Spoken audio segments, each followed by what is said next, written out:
Last lecture पर हम लोग केमिकल कोऑर्डिनेशन और इंटीग्रेशन चैप्टर में पैंक्रियाज एंडोक्राइन ग्लैंड पढ़ रहे थे। उसमें से निकलने वाले इंसुलिन और ग्लूकागान हार्मोन का मॉलिक्यूलर स्ट्रक्चर हम लोगों ने डिस्कस कर लिया था और कहाँ कहाँ काम करते हैं ये भी डिस्कस हो गया था कि जो ग्लूकागान है वो हिपैटोसाइट पे काम करता है, जबकि जो इंसुलिन है वो हिपैटोसाइट और एडिपोसाइट दोनों पे काम करता है। ग्लूकागान ब्लड में ग्लूकोज बढ़ाता है तो हाइपरग्लाइसेमिक है, इंसुलिन ब्लड में ग्लूकोज घटाता है तो हाइपोग्लाइसेमिक है। लेकिन दोनों मिल के क्या करते हैं? तो दोनों मिल के ग्लूकोज के लेवल को मेंटेन करते हैं, जिसको कहते हैं ग्लूकोज होमियोस्टैसिस।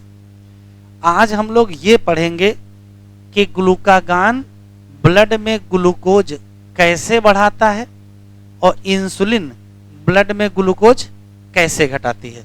तो हेडिंग डालें, फंक्शन ऑफ ग्लूकागान।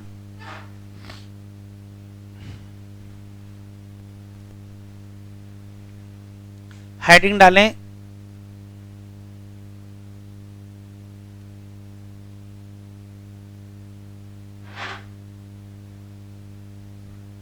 फंक्शन ऑफ ग्लूकागान, और सुनते रहें और लिखते रहें। जैसे पहली बात,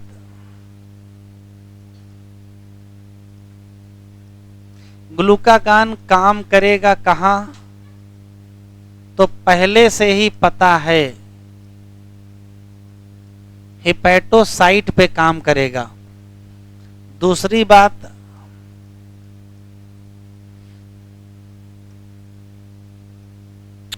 ग्लूकागान हाइपर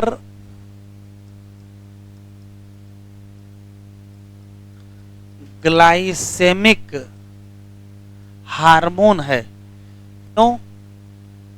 क्योंकि इंक्रीज करेगा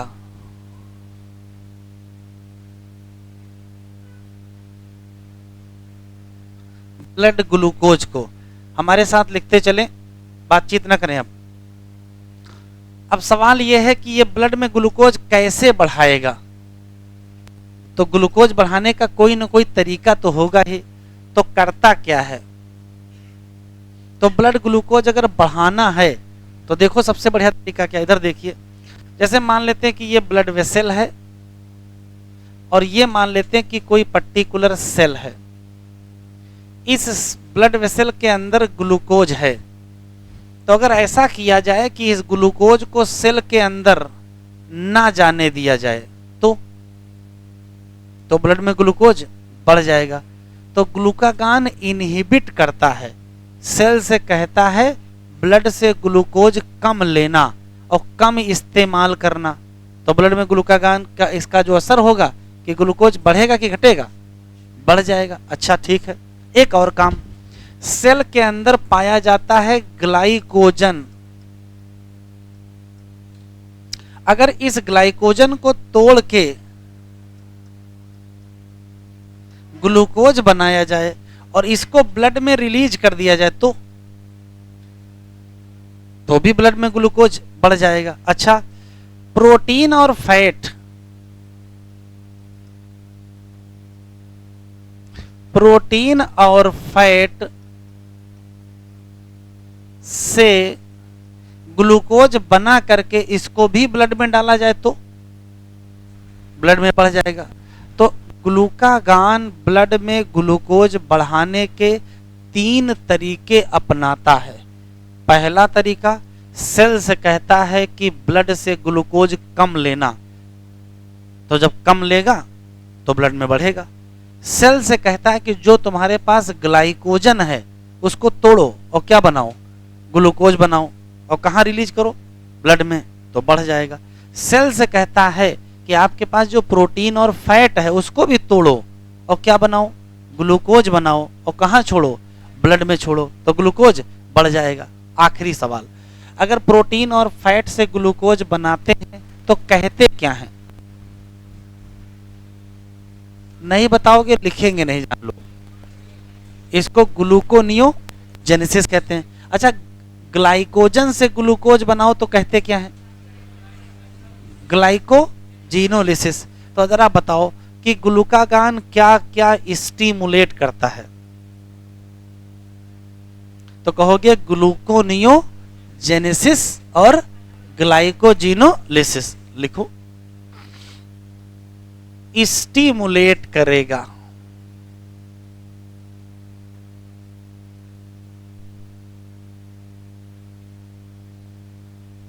ग्लाइकोजीनोलिसिस मतलब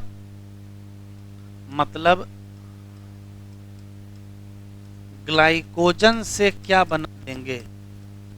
ग्लूकोज। इससे कुछ ना कुछ हाइपरग्लाइसीमिया होगी।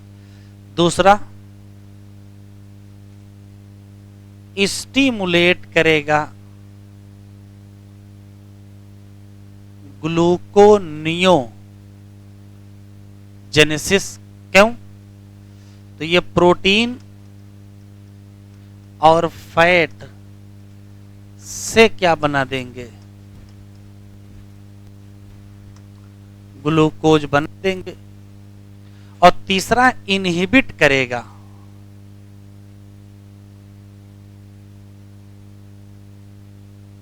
Cellular uptake and utilization of glucose. और इन तीनों बातों का एक ही रिजल्ट होगा,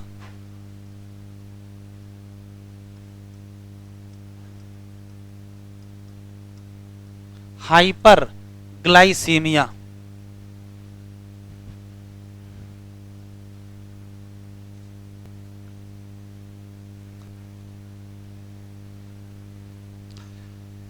function of insulin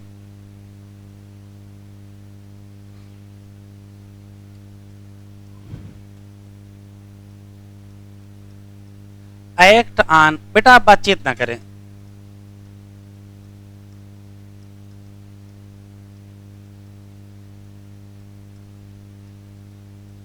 act on hepatocyte and adipocyte. क्या करेगा? इंक्रीज करेगा, नहीं सॉरी, डिक्रीज करेगा।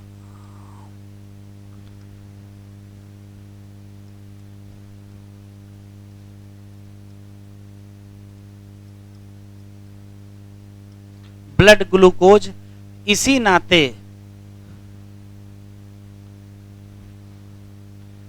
नाते इसको ग्लाइसेमिक हाइपोग्लाइसेमिक हार्मोन कहेंगे। अब सवाल है कि ब्लड में ग्लूकोज कैसे घटाओगे?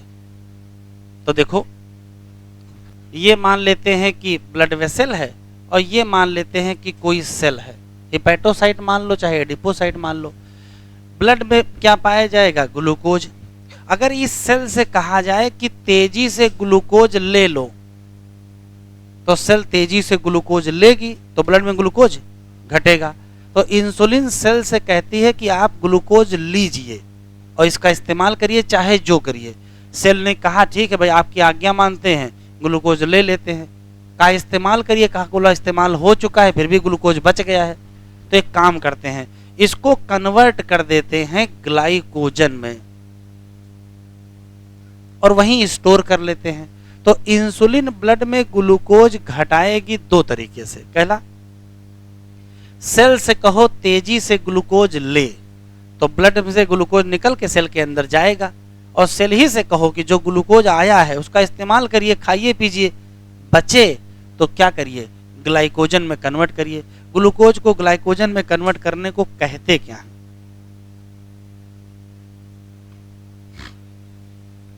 ग्लाइकोजेनेसिस। तो लिखो,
इसका मतलब है कि दोनों हार्मोन मिल करके ब्लड के ग्लूकोज के लेवल को मेंटेन करेंगे और उसको कहते हैं ग्लूकोज होमियोस्टेसिस।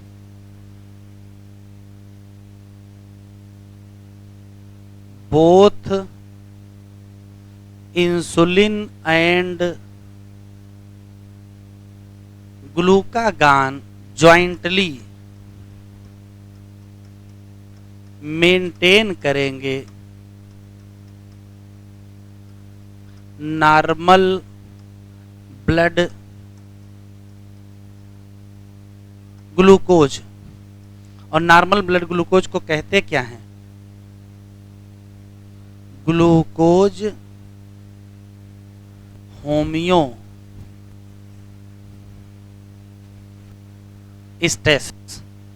वैसे ये दोनों हार्मोन एक दूसरे के क्या हैं? विरोधी। और विरोधी को क्या कहते हैं? Antagonistic hormone. एक सवाल बता दीजिए, इसी साल नीट में आया था। अभी तक जितने हार्मोन पढ़े हो इसमें से कौन कौन कौन कौन कौन हार्मोन हाइपरग्लाइसेमिक हार्मोन है? आंसर जल्दी ना देना, सोच के बताना। और जितनी बार कौन बोले उतने हैं।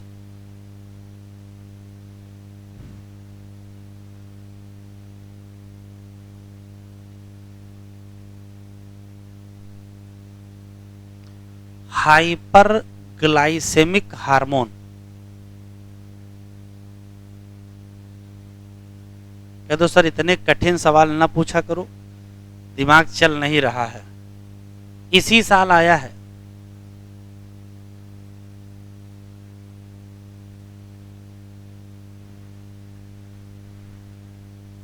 अरे कोई एक आध नाम बोल दो।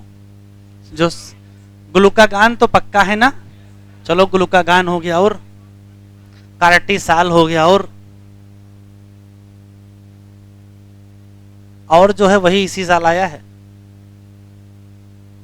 तो और है एड्रिनल मेडुला का हार्मोन। एड्रीनलिन भी तो ब्लड में ग्लूकोज बढ़ाएगा, नहीं बढ़ाएगा?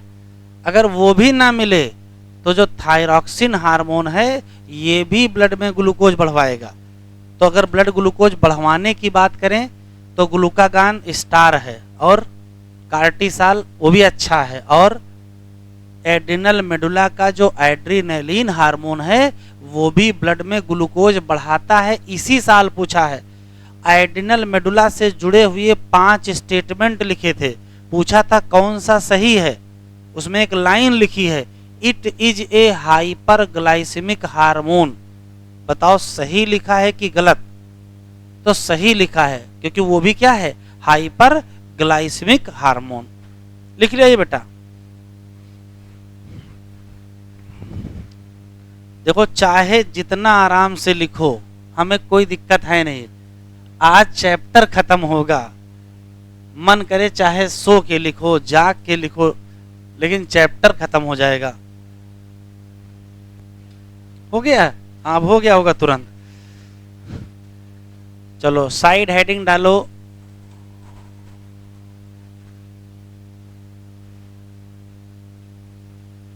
Diabetes mellitus. सुन लीजिए, आपको पहले से ही पता है कि पैंक्रियाज में पाई जाती हैं कौन सी सेल? Beta cell. और यहां से क्या निकलता है? इंसुलिन। क्या करता है? घटा देता है ब्लड ग्लूकोज। अब मान लेते हैं कि पैंक्रियाज की बीटा सेल में हो गया डिफेक्ट। बेटा बतियाओ नहीं, आगे बैठ के ना बतियाओ। हाँ भाई, इसमें हो गया डिफेक्ट। तो अगर बीटा सेल में डिफेक्ट हो जाएगा तो घट जाएगा। क्या घट जाएगा? इंसुलिन। तो अगर इंसुलिन घटेगा तो ब्लड में ग्लूकोज बढ़ जाएगा।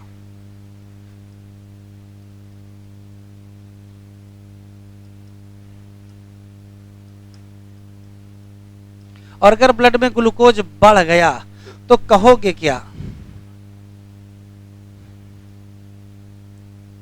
Hyper glycemia. अगर किसी व्यक्ति में ब्लड शुगर बहुत दिनों तक बढ़ा रहे तो उसे कहते हैं प्रोलॉन्ग हाइपरग्लाइसीमिया। तो डायबिटीज मेलिटस की पहचान है कि बहुत दिनों तक क्या रहेगी? हाइपरग्लाइसीमिया। और क्यों रहेगी? क्योंकि कम है क्या? इंसुलिन। क्योंकि डिफेक्ट है किसमें? बीटा सेल में। बिल्कुल क्लियर है। अच्छा ठीक है, हाइपरग्लाइसीमिया हो गई तो हो जाने दो, ब्लड में ग्लूकोज ज्यादा होना तो अच्छी बात है, ताकत ज्यादा रहेगी। कोई समस्या? तो समस्या सुनो, जैसे ब्लड में ग्लूकोज ज्यादा होगा ग्लूकोज यूरिन में पास होने लगेगा, तो रिजल्ट में क्या होगा? Glucose pass in urine. और बीमारी का नाम?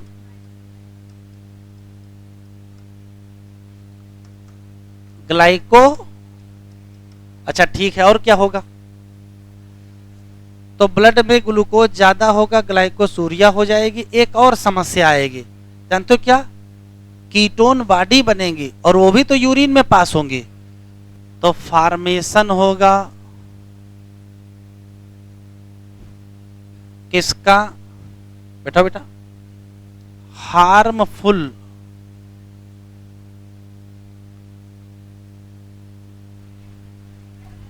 इधर बैठो।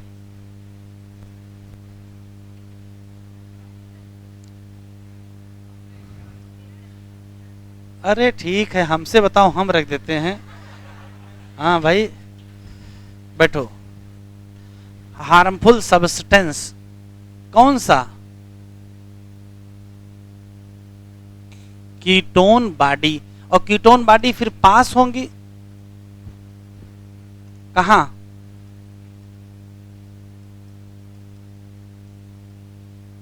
और इसको कहोगे क्या?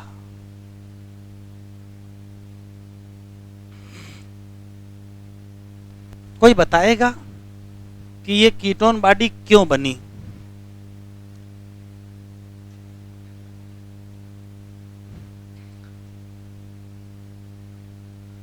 हाँ कोई सही बोल रहा है? तो ध्यान से सुनो, हमारे ब्लड में ग्लूकोज तो है लेकिन सेल को नहीं मिल रहा है, तो सेल जिंदा कैसे रहेगी? सेल फैट का ब्रेकडाउन करेगी। तो जब फैट का ऑक्सीडेशन होता है तभी क्या बनती है? Ketone body. By fatty acid.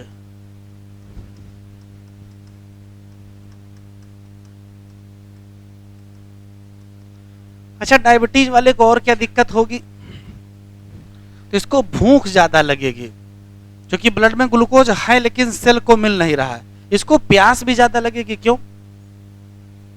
क्योंकि इसकी यूरिन बहुत डाइल्यूट पास होती है, तो यूरिन डाइल्यूट होगी तो पानी शरीर में कम होगा, तो प्यास भी ज्यादा लगेगी। तो भूख भी ज्यादा लगेगी, प्यास भी ज्यादा लगेगी और यूरिन भी ज्यादा पास होगी। एक्सेस लिखते चलें, हंगर, थ्रस्ट एंड यूरिन। और यूरिन कैसी होगी? डाइल्यूट। ये दौड़ा दौड़ा डॉक्टर के यहां जाएगा ट्रीटमेंट के लिए, क्या करवाओगे? तो इसको दी जाती है इंसुलिन थेरेपी। ये क्या है? तो इंसुलिन दिया जाता है इंजेक्शन। क्यों? डॉक्टर को कोई दुश्मनी है तुमको इंजेक्शन लगवाएगा? गोली नहीं दे सकता है? क्यों? तो इंसुलिन है प्रोटीन, और प्रोटीन हो जाएगी डाइजेस्ट। तो इसी साल या पिछले साल ये आया हुआ सवाल है, नॉट टेकन एज ओरल। क्यों? इंसुलिन क्या कर जाएगी? डाइजेस्टेड।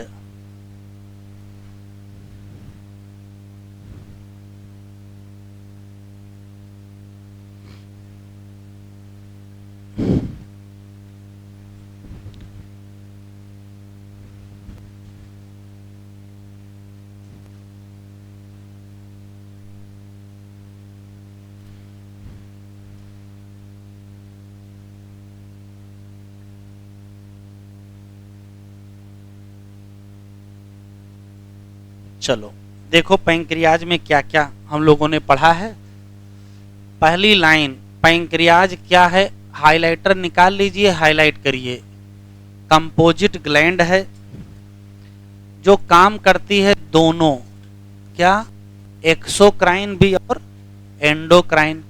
इसका जो एंडोक्राइन वाला है उसमें क्या पाए जाते हैं, आइसोलेट ऑफ लैंगरहैंस, और जिनकी संख्या 1 से 2 मिलियन है। और जो सामान्य पैंक्रियाज का कितना परसेंट है, 1 से 2%। दो मेन टाइप की सेल पाई जाती हैं, तो कौन सी, एक का नाम अल्फा सेल, एक का नाम बीटा सेल। अल्फा सेल का काम है ग्लूकागान निकालो और बीटा सेल का काम है इंसुलिन निकालो। ग्लूकागान क्या है, तो पेप्टाइड हार्मोन है। पेप्टाइड हार्मोन क्या होते हैं, ये भी इकट्ठा केमिकल नेचर ऑफ हार्मोन बताएंगे और सारी लिस्ट वहीं याद हो जाएगी, तो फुटकर ना याद करिएगा, इकट्ठा याद करेंगे कि कुल कितने पेप्टाइड हार्मोन है। ठीक, इसका बड़ा इंपॉर्टेंट रोल है मेंटेनिंग नॉर्मल ब्लड ग्लूकोज। ग्लूकोकान कहाँ काम करता है, तो मुख्य रूप से कहाँ काम करेगा, लिवर सेल पर, जैसे हिपैटोसाइट कहेंगे। और क्या स्टिमुलेट करेगा, तो ग्लाइकोजिनोलिसिस। रिजल्ट में क्या होगा, बढ़ जाएगा ब्लड शुगर, कहोगे क्या, हाइपरग्लाइसीमिया। लेकिन यही हार्मोन फिर स्टिमुलेट करेगा ग्लूकोनियोजेनेसिस, जो कंट्रीब्यूट करेगा किसमें, हाइपरग्लाइसीमिया में। ग्लूकागान घटाता है या इनहिबिट करता है, सेल से कहता है कि ग्लूकोज का अपटेक और ग्लूकोज का यूटिलाइजेशन कम करो। इसका मतलब ग्लूकागान क्या है, हाइपरग्लाइसेमिक हार्मोन है। इंसुलिन भी क्या है, पेप्टाइड हार्मोन है। इसका भी बड़ा महत्वपूर्ण रोल है किसमें, रेगुलेशन ऑफ ग्लूकोज। ये क्या लिखा है, हाइलाइटर जरूर लाएं, हाईलाइट करते रहें। Homeostasis, insulin act mainly on, अच्छा मेनली को ओनली कर दें तो गलत हो जाएगा। मेनली कहाँ करेगा, हिपैटोसाइट, और कहाँ, एडिपोसाइट। ये क्या है, सेल है, किसकी, एडिपोज टिश्यू की। और क्या करेगा, तो सेल से कहेगा इनहैंस करेगा cellular glucose uptake and utilization. उसका रिजल्ट क्या होगा, उसका रिजल्ट होगा तेजी से मूवमेंट होगा, किसका, ग्लूकोज का। कहाँ से, ब्लड से, कहाँ जाएगा, हिपैटोसाइट या कहाँ, एडिपोसाइट। तो रिजल्ट क्या होगा, रिजल्ट यही होगा, घट जाएगा ब्लड ग्लूकोज, तो कहेंगे क्या, हाइपोग्लाइसीमिया। इंसुलिन आल्सो स्टिमुलेट क्या, कन्वर्जन ऑफ किसका, ग्लूकोज किसमें, ग्लाइकोजन का कहोगे, ग्लाइकोजेनेसिस। अंततः ग्लूकोज घटेगा, तो लिखा है ग्लूकोज होम्योस्टेसिस, हाईलाइट तो मेंटेन बाय, ये क्या लिखा है, जॉइंटली, कौन से, इंसुलिन और ग्लूकागान। फिर लिखा है प्रोलांग हाइपरग्लाइसीमिया, मतलब बहुत दिनों तक ब्लड ग्लूकोज बढ़ा रहे, तो क्या हो जाएगी, कॉम्प्लेक्स डिसऑर्डर। नाम क्या है, डायबिटीज मेलिटस, जिसकी खास बात है loss of glucose in urine और साथ में फॉर्मेशन ऑफ हार्मफुल कंपाउंड। नाम क्या है, ketone body. Diabetes patient successfully treat with, answer क्या देंगे, इंसुलिन थेरेपी। चलिए हेडिंग डालिए, टेस्टिस।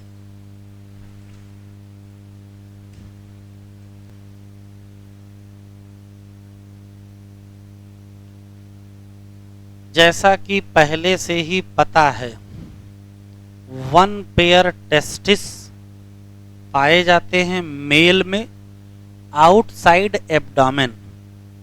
टेस्टिस और ओवरी की लोकेशन में अंतर है, ओवरी एब्डोमेन के अंदर पाई जाती है, टेस्टिस एब्डोमेन के बाहर पाया जाता है। क्यों, ये हम रिप्रोडक्शन में डिस्कस करेंगे। ठीक, आउटसाइड एब्डोमेन कहाँ होगा, तो एक पाउच है जिसका नाम स्क्रोटम है, उसी में टेस्टिस लोकेटेड है। आउटसाइड एब्डोमेन इन ए पाउच, नाम क्या है, स्क्रोटम। दूसरा सवाल, टेस्टिस का यहाँ स्ट्रक्चर नहीं पढ़ना है, फंक्शन पढ़ना है। तो टेस्टिस के डुअल फंक्शन है, ये दो काम करता है। क्या? तो ये प्राइमरी सेक्स आर्गन भी है और ये एंडोक्राइन ग्लैंड भी है। प्राइमरी सेक्स आर्गन क्या होते हैं, तो पहले ये पता चले सेकेंडरी क्या होते हैं और टर्सरी क्या होते हैं। तो हम लोगों के शरीर में जो सेक्स आर्गन पाए जाते हैं वो कई कैटेगरी में बांटे गए हैं। अंतर समझिए, ऐसा कोई भी आर्गन जो गैमीट बनाए, या तो स्पर्म बनाए या तो ओवम बनाए, उसका नाम प्राइमरी होगा। ऐसा कोई भी आर्गन जो गैमीट को स्टोर करे, गैमीट को मैच्योर करे और गैमीट को ट्रांसपोर्ट करे, उसका नाम सेकेंडरी आर्गन होता है। तो प्राइमरी और सेकेंडरी का अंतर क्लियर। तो ये प्राइमरी सेक्स आर्गन है क्योंकि स्पर्म बनाएगा, लेकिन कह रहा नहीं हम एंडोक्राइन ग्लैंड भी काम करेंगे। तो फिर हार्मोन निकालोगे, कौन सा? Steroid hormone. यहाँ से जो हार्मोन निकलता है उसका नाम एंड्रोजन है। एंड्रो का मतलब होता है ग्लैंड और जेन का मतलब होता है बनना। जो ग्लैंड से बने उसका नाम एंड्रोजन, या जो टेस्टिस से बने स्टेरॉयड हार्मोन उसका नाम टेस्टोस्टेरोन। तो ये ब्रह्मा जी ने शब्द नहीं दिए हैं, शब्दों का है मतलब। वो स्टेरॉयड हार्मोन जो टेस्टिस से निकले उसका नाम क्या रखोगे? टेस्टोस्टेरोन रखोगे। फिर अब स्ट्रक्चर देखते हैं अंदर। टेस्टिस के अंदर अगर देखेंगे तो हमको दो चीजें दिखाई पड़ेंगी। टेस्टिस में ढेर सारी मिलेंगी सेमिनिफेरस ट्यूब्यूल और ढेर सारा मिलेगा स्ट्रोमल टिश्यू या इंटरस्टिशियल टिश्यू। थोड़ा और ध्यान से देखेंगे तो सेमिनिफेरस ट्यूब्यूल के बीच में इसी इंटरस्टिशियल टिश्यू पर मिलेगी इंटरस्टिशियल सेल। नाम क्या है? Leydig cell. कहाँ है? तो एनसीईआरटी में यह शब्द लिखा है इंटरटिब्यूलर स्पेस। इंटर का मतलब होता है के बीच और टिब्यूलर का मतलब टिब्यूल। तो टिब्यूल के बीच में है तो नाम क्या पड़ गया? इंटरटिब्यूलर स्पेस। काम हार्मोन निकालेंगे, कौन सा? एंड्रोजन, या मेनली कौन सा? टेस्टोस्टेरोन। निकल के जाएगा कहां?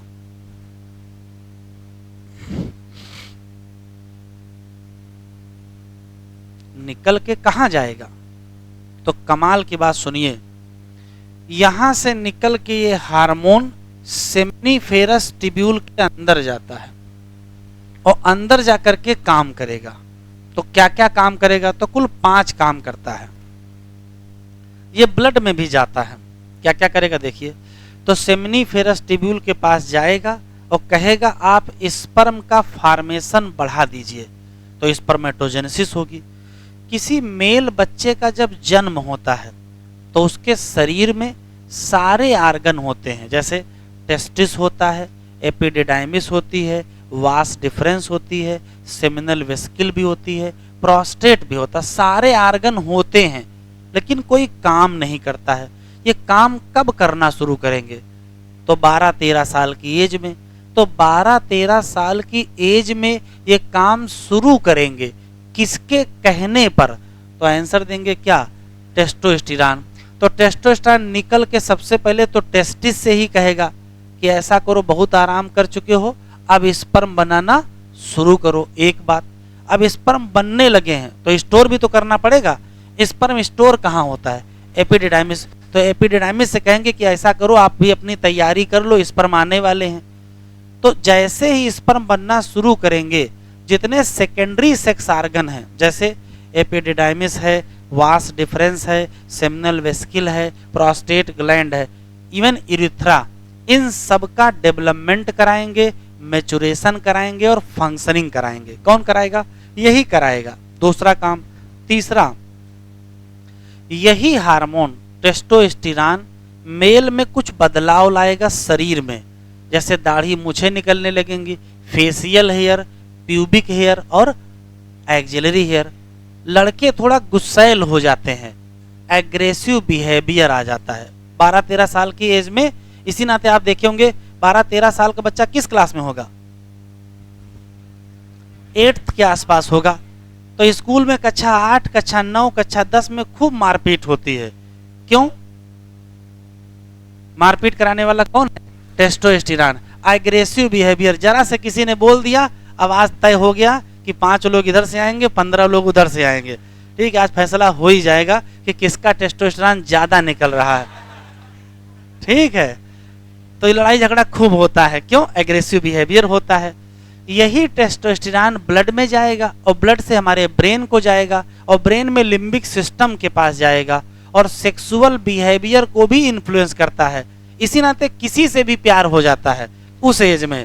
10-11 साल की जो 10-11 नहीं, जो कक्षा 9-10 में क्लास में है, तो किसी को भी दिल दे देते हैं। क्यों? क्या है? टेस्टोस्टेरोन। ठीक है, तो टेस्टोस्टेरोन क्या करेगा? सेक्सुअल बिहेवियर इन्फ्लुएंस करेगा। अच्छा, जिम ज्वाइन कर लेंगे, थोड़ा मसल वसल बनाएंगे, जानते हो क्या होता है? ये हार्मोन निकल के दो चीजें बनवाता है, एक प्रोटीन बनवाता है और कार्बोहाइड्रेट, और प्रोटीन से ही तो मसल बनती है। इसी नाते मसल की ग्रोथ होती है।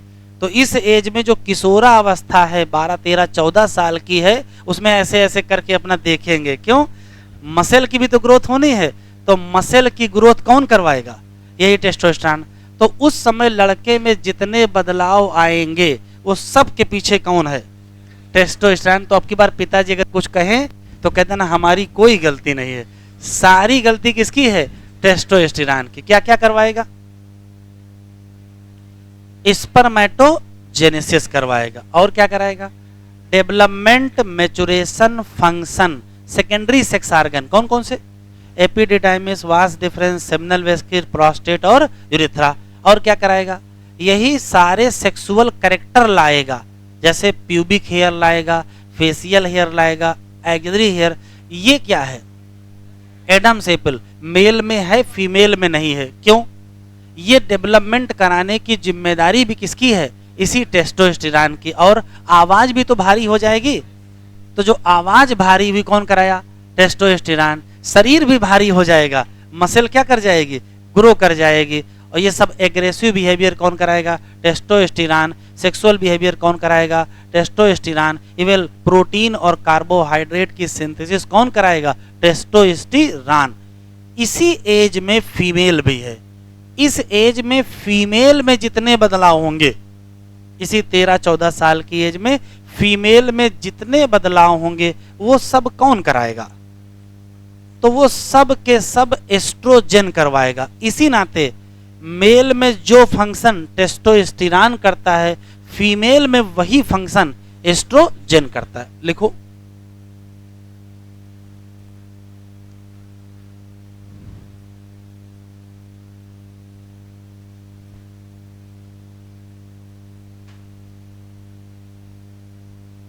एंड्रोजन या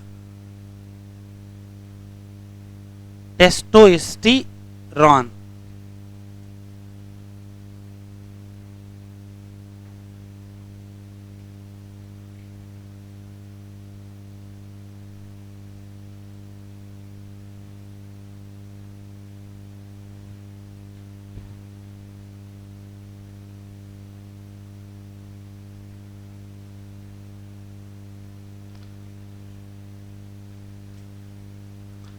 स्पर्मेटोजेनेसिस एट सेमिनिफेरस टिब्यूल।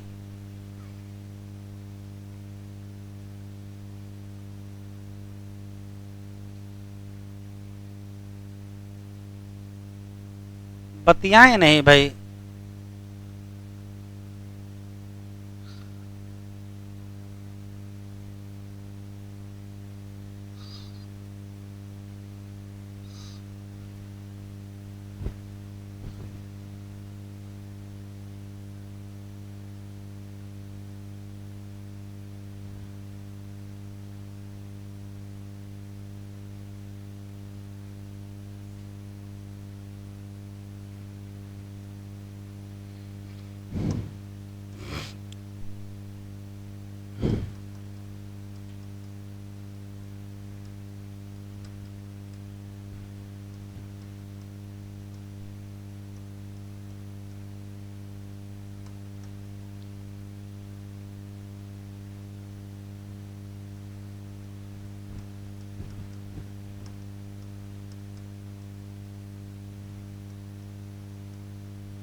तो हेडिंग डालें ओवरी, नहीं पहले एनसीईआरटी से पढ़ लेते हैं फिर ओवरी करते हैं।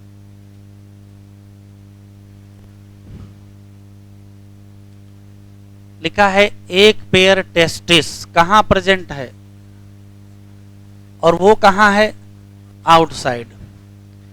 टेस्टिस परफॉर्म डुअल फंक्शन, तो मुख्य रूप से क्या है, प्राइमरी सेक्स ऑर्गन है, लेकिन क्या है, एंडोक्राइन भी है। टेस्टिस में पाए जाएंगे ढेर सारी सेमिनिफेरस ट्यूब्यूल, और क्या पाया जाएगा, स्ट्रोमल टिश्यू या इंटरस्टिशियल टिश्यू। लीडिक सेल या इंटरस्टिशियल सेल कहां प्रेजेंट है, ये देखो लिखा है इंटर ट्यूब्यूलर स्पेस, और यहां से निकलेगा ग्रुप ऑफ हार्मोन नाम। और एंड्रोजन के ग्रुप में बहुत सारे हार्मोन हैं, जिसमें main hormone testosterone. Androgen regulate development, maturation और क्या फंक्शन, ये क्या लिखा है, एसेसरी सेक्स ऑर्गन, जैसे ये है ये है ये है सब लिखे हुए हैं यहाँ।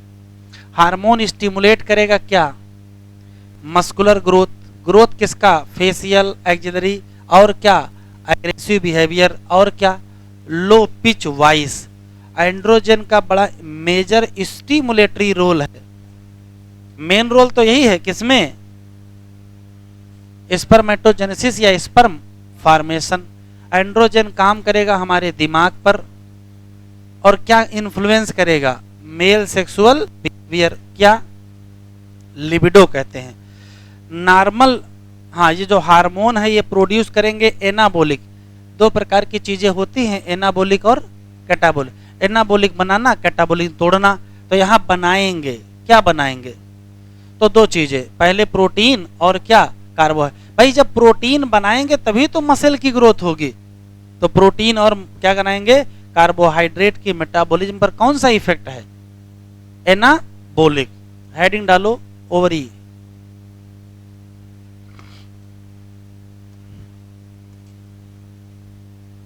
डायग्राम बनाओ,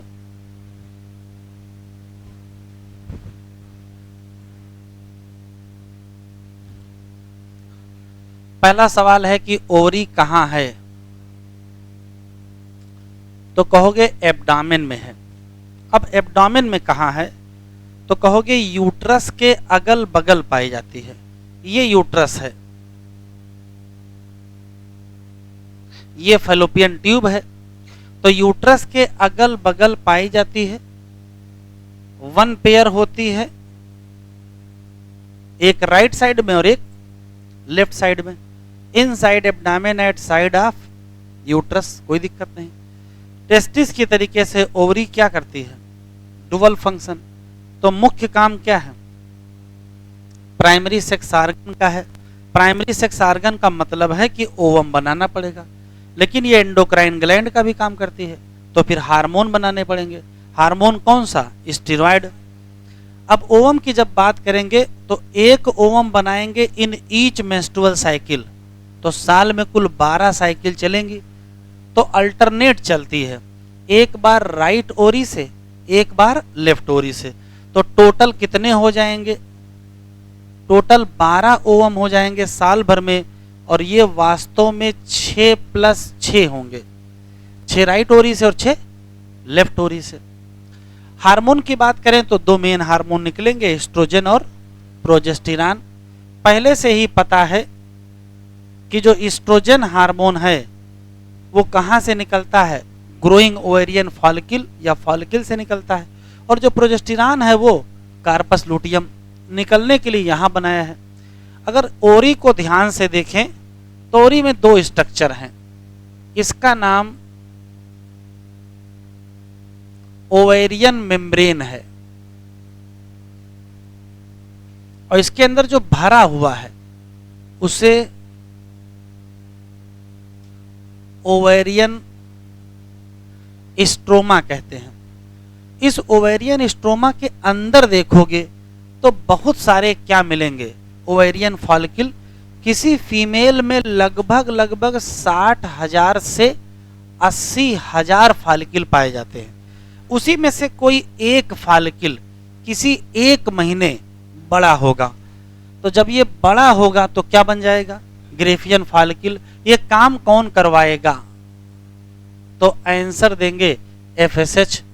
जब ये बड़ा हो रहा था तो इसी से निकलेगा क्या, एस्ट्रोजन, बात खत्म।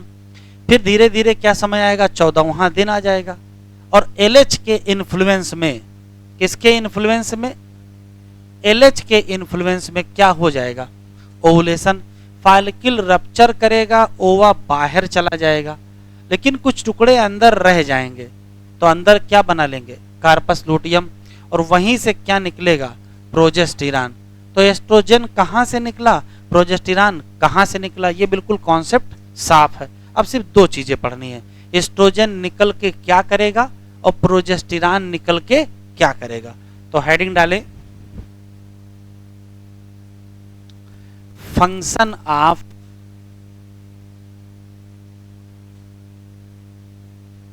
एस्ट्रोजन,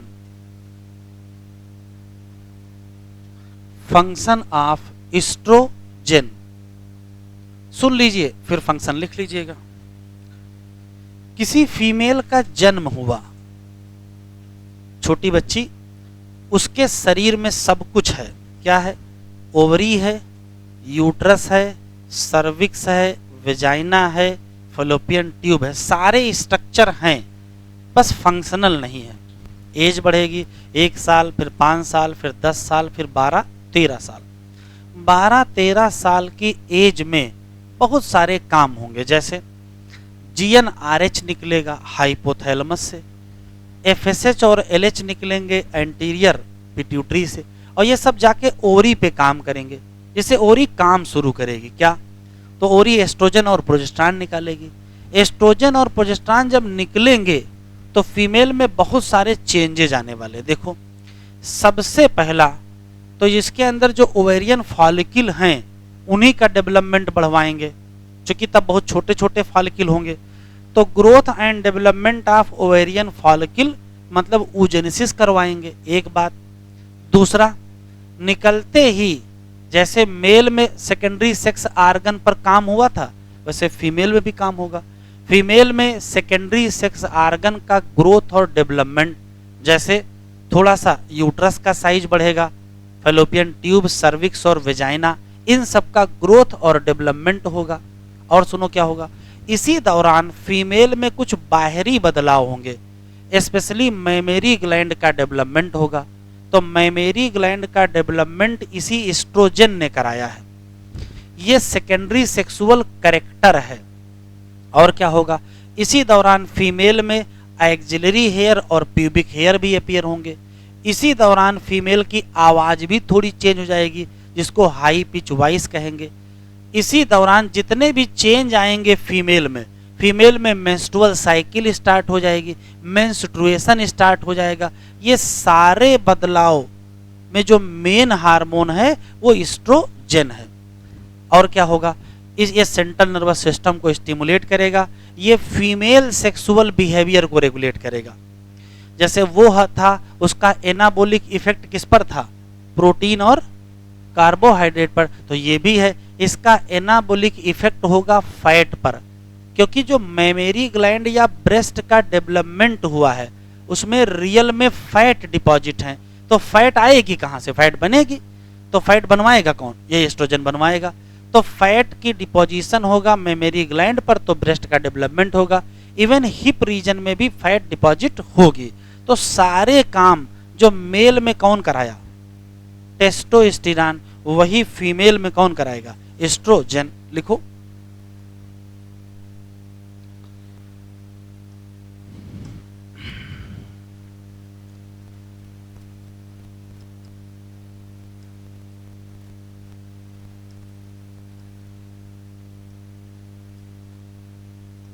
स्टिमुलेट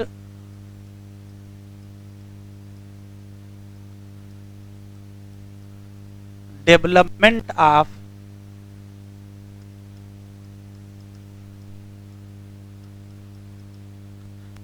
ओवेरियन फॉलिकल, या यूं कह सकते हो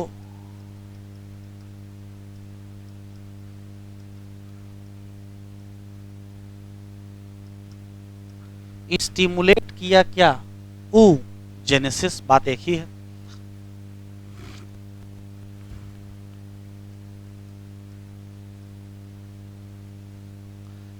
stimulate development and functioning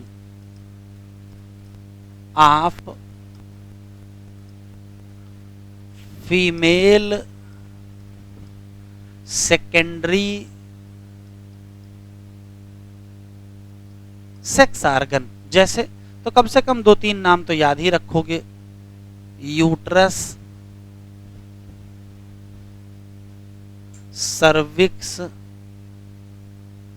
vagina,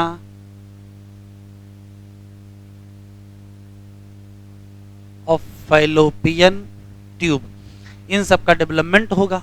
और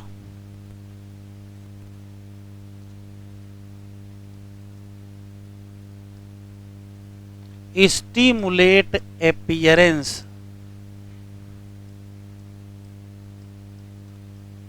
ऑफ सेकेंडरी सेक्सुअल कैरेक्टर से। तो जैसे सबसे इंपॉर्टेंट है ब्रेस्ट डेवलपमेंट, या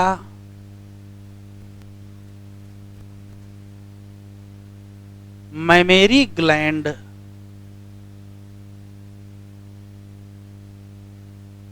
डेवलपमेंट, और एपियर हो जाएंगे एक्जिलरी एंड प्यूबिक हेयर। बात खत्म। अगला लो पिच, नहीं sorry, high pitch.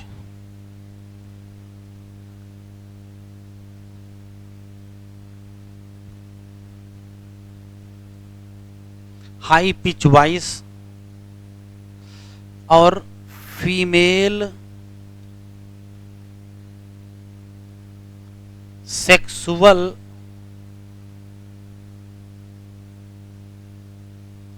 Behaviour.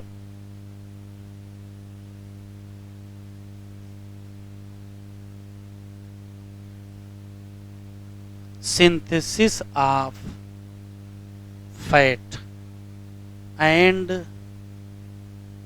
Their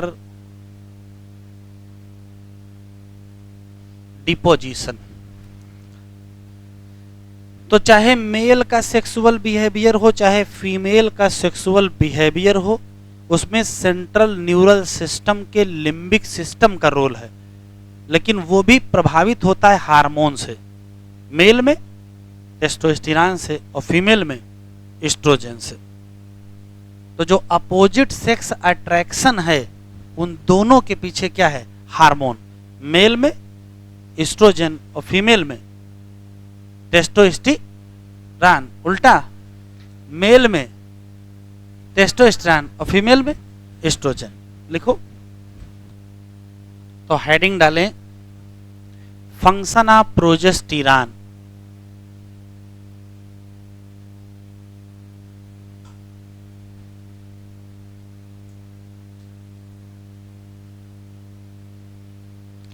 function पढ़ने से पहले जरा इधर देख लो। जैसे मान लेते हैं कि ये यूट्रस है, ये सर्विक्स, ये वेजाइना, और ये मान लेते हैं ओवरी है, और ये फलोपियन ट्यूब है। अब ध्यान से सुनिएगा। अभी मैंने बताया है कि यहां से ओवा निकल के कहां चला जाएगा, ओरी के बाहर फलोपियन ट्यूब में 14वें दिन। हो सकता है कि इस ओवम का फर्टिलाइजेशन हो जाए और ये कन्वर्ट हो जाए जाइगोट में। तो अगर ये जाइगोट में कन्वर्ट हो गया तो ये धीरे धीरे यहां आएगा और यहां इसको इम्प्लांट किया जाएगा और प्रेगनेंसी स्टार्ट हो जाएगी। तो अगर प्रेगनेंसी स्टार्ट हो जाएगी तो फिर यूट्रस को तैयार रहना चाहिए। तो ध्यान से सुनेंगे। जब ओवा इधर गया था तो यहां क्या बन गई थी, यहां बन गई थी कार्पस लूटियम, और यहां से निकला क्या था, यहां से निकला था प्रोजेस्टेरॉन। तो कार्पस लूटियम को यह पता है कि जो ओवा यहां से गया है वो हो सकता किसमें कन्वर्ट हो जाए, जाइगोट में हो जाए, और हो सकता प्रेगनेंसी शुरू करनी पड़े। तो जब तक ये घटना होगी तब तक प्रोजेस्टेरॉन दौड़ा दौड़ा आएगा यूट्रस के पास और बताएगा कि तैयारी कर लो, हो सकता है क्या आ जाए, जाइगोट आ जाए, और हो सकता प्रेगनेंसी स्टार्ट करनी पड़े। तो जब तक जाइगोट आएगा तब तक यूट्रस की तैयारी की जिम्मेदारी किसकी है, प्रोजेस्टेरॉन की। किसके लिए, प्रेगनेंसी के लिए। इसका मतलब प्रोजेस्टेरॉन प्रेगनेंसी हार्मोन है, इसका मेन काम है प्रेगनेंसी को सपोर्ट करना। कैसे, तो सबसे पहले यूट्रस को प्रिपेयर करो आने वाले एम्ब्रायो के लिए। दूसरा, पूरे 9 महीने तक बीच में प्रेगनेंसी टर्मिनेट ना हो, ये जिम्मेदारी किसकी है, प्रोजेस्टेरॉन की। ये सपोर्ट करेगा प्रेगनेंसी को, मेंटेन करेगा यूट्रस को, और कंटिन्यू कराएगा प्रेगनेंसी को। कौन, प्रोजेस्टेरॉन। इसी नाते इसका नाम प्रेगनेंसी हार्मोन। एक बात, प्रोजेस्टेरॉन को यह भी पता है कि ये प्रेगनेंसी कभी ना कभी खत्म होगी, बच्चे का जन्म होगा और बच्चे को मिल्क चाहिए, तो मिल्क की सिंथेसिस भी तो करानी है। तो यही प्रोजेस्टेरॉन हार्मोन जाएगा मैमेरी ग्लैंड, और मैमेरी ग्लैंड पर एल्वियोलाई बनवाएगा। अब एल्वियोलाई तो लंग्स में पाई जाती थी, कहां मैमेरी ग्लैंड में आ गई।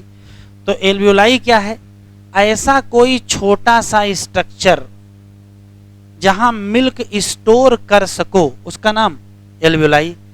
तो 9 महीने का जो टाइम है उसमें थोड़ा थोड़ा मिल्क बनता रहेगा और स्टोर होता रहेगा कि जब बच्चे का जन्म होगा तो मिल्क की कमी ना हो।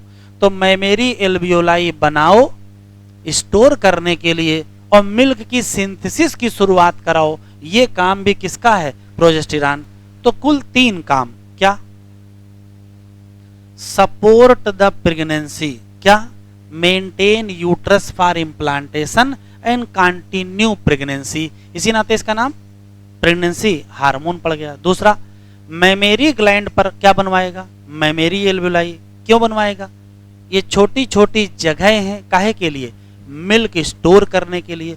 और क्या कराएगा, मिल्क की सिंथेसिस भी स्टार्ट करा देगा। लिखो,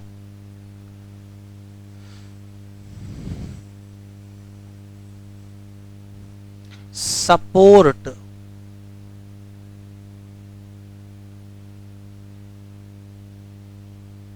प्रेगनेंसी, क्या कराएगा, ये मेंटेन करेगा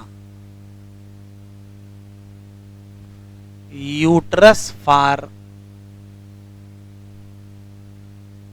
प्रेगनेंसी। प्रेगनेंसी के लिए यूट्रस को तैयार कराने की जिम्मेदारी किसकी है, आंसर देंगे प्रोजेस्टेरॉन। इसी नाते प्रोजेस्टेरॉन का दूसरा नाम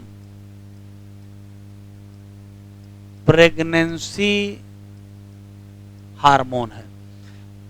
मेंटेन करेगा uterus for pregnancy and implantation of embryo, और प्रेगनेंसी कंटिन्यू कराएगा। अगर किसी प्रेग्नेंट वुमेन में प्रेगनेंसी के बीच में प्रोजेस्टेरॉन कम हो जाए, उसी दिन प्रेगनेंसी टर्मिनेट कर जाएगी। तो प्रेगनेंसी तभी तक बची है जब तक किसका लेवल हाई है, प्रोजेस्टेरॉन का। दूसरा,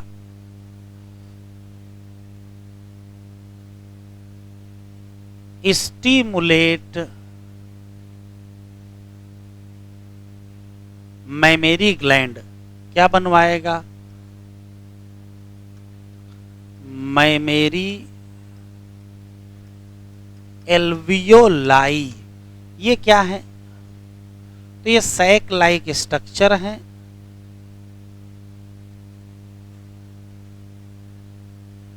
काहे के लिए है बेटा,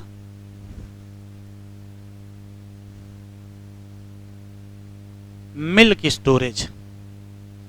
ये मैमेरी ग्लैंड को ही स्टिमुलेट कराएगा और क्या करवाएगा,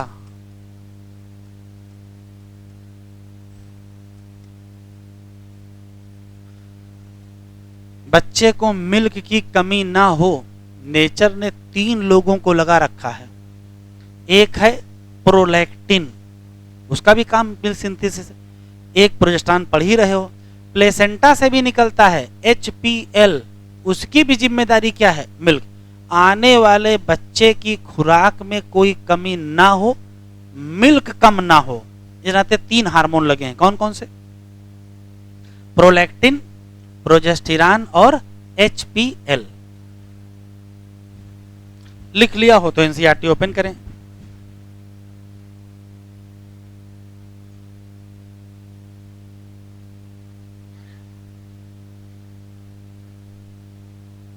खूब आराम आराम से लिखो। हैं? लिख गया? कुछ लोग सोच रहे हैं कि शादी होगी, प्रेगनेंसी होगी, हैं? मतलब इधर वाले भी सोच रहे हैं। शुरू करें?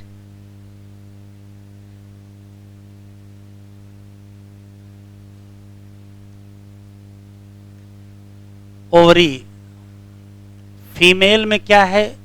1 पेयर। क्या? ओवरी। कहाँ लोकेटेड है? एब्डोमेन में। ओवरी क्या है? Primary female sex organ. इसका नाम प्राइमरी क्यों है? जो गैमीट बनाए वो प्राइमरी। अच्छा, ये एक ओवम बनाएगी कब?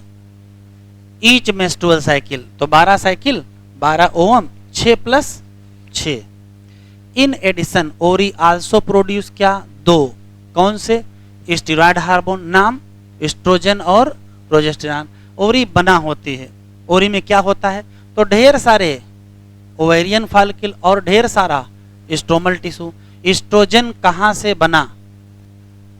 तो देखो लिखा है secreted by growing ovarian follicle.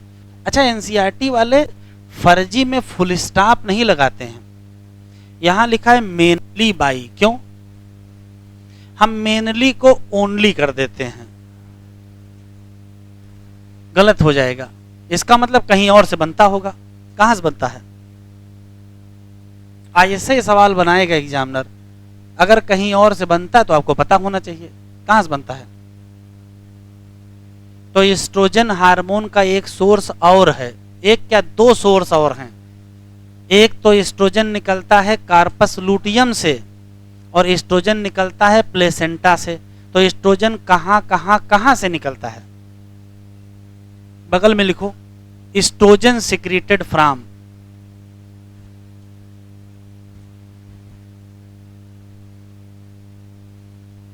Oestrogen secreted from कहां कहां कहां? अच्छा, इधर देख रहे हैं, लिखा कुछ नहीं यहां। एस्ट्रोजन कहां कहां से निकलता है? 3 जगह से। पहला तो लिखिए growing ovarian follicle, growing ovarian follicle. दूसरा ग्रोइंग ओवेरियन फॉलिकल, दूसरा कार्पस लूटियम और तीसरा प्लेसेंटा। चलो वापस आओ। फिर लिखा है ओवुलेशन के बाद, कि ओवुलेशन के पहले, बाद रप्चर फॉलिकल क्या कन्वर्ट हो जाएगा? कार्पस लूटियम, और वो भी सिक्रीट करेगा मेनली। फिर मेनली आ गया, ओनली कर दे तो गलत। इसका मतलब प्रोजेस्टेरॉन के अलावा कोई और हार्मोन भी निकलता होगा। कौन सा? तो प्रोजेस्टेरॉन के साथ 2 हार्मोन हैं, एक का नाम एस्ट्रोजन और एक का नाम रिलैक्सिन। बढ़ाओ। एनसीईआरटी को हल्के में न लीजिए। कह रहा है एस्ट्रोजन प्रोड्यूस करेगा वाइड रेंज एक्शन, जैसे स्टिमुलेट करेगा क्या? Growth and activity of female secondary sex organ. उनके नाम नहीं दिए, यूट्रस है, सर्विक्स है, वेजाइना है, फैलोपियन ट्यूब है। डेवलपमेंट कराएगा किसका?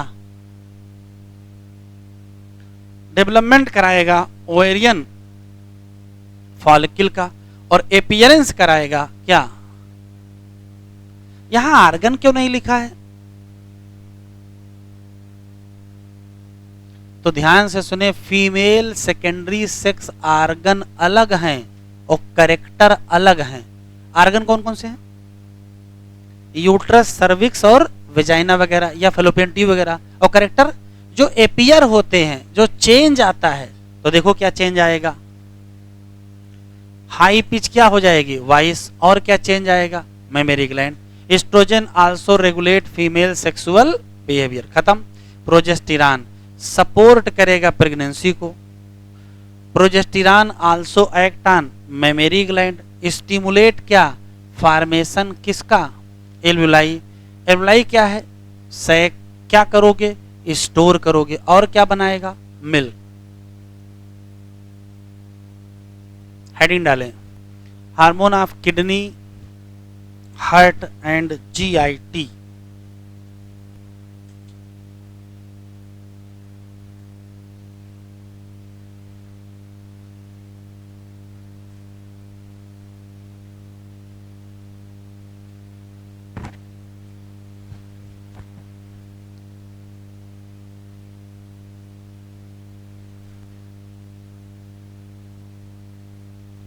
चलें,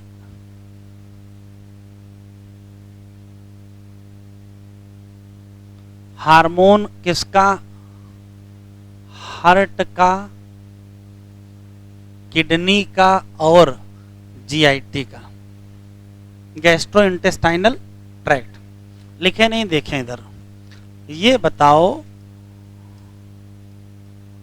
हमारी बॉडी में हार्मोन कौन प्रोड्यूस करेगा?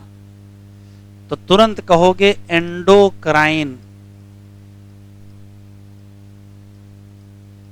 ग्लैंड। लेकिन कुछ नॉन एंडोक्राइन ग्लैंड भी हैं।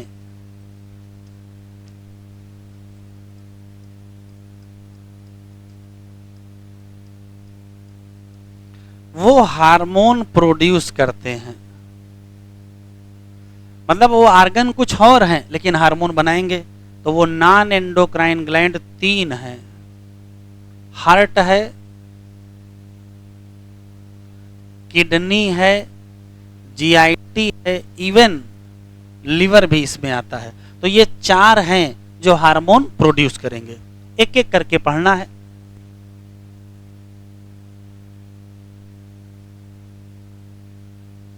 पहला,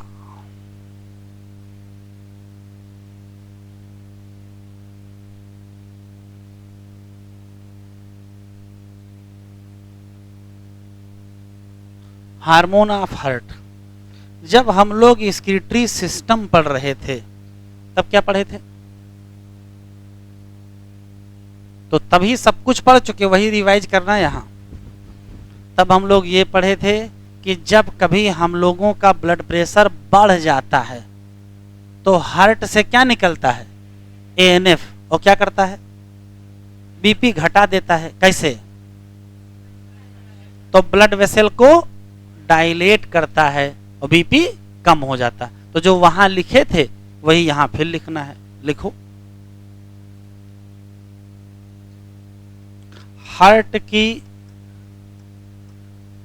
एट्रियल वाल से निकलेगा क्या?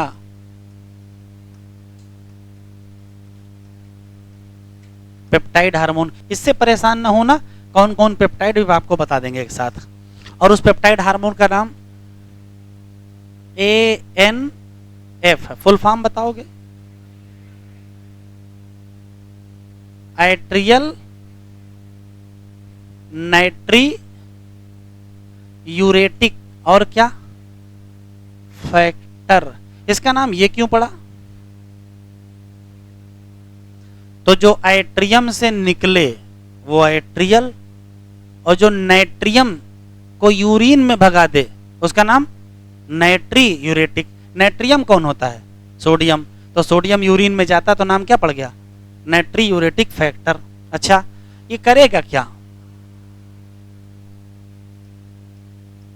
ये रिड्यूस कर देगा blood pressure.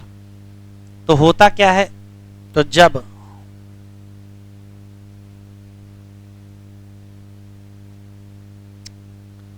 When blood pressure क्या कर जाता है, इंक्रीज करता है, तो ANF रिलीज होता है और घटा देगा क्या, ब्लड प्रेशर। कैसे,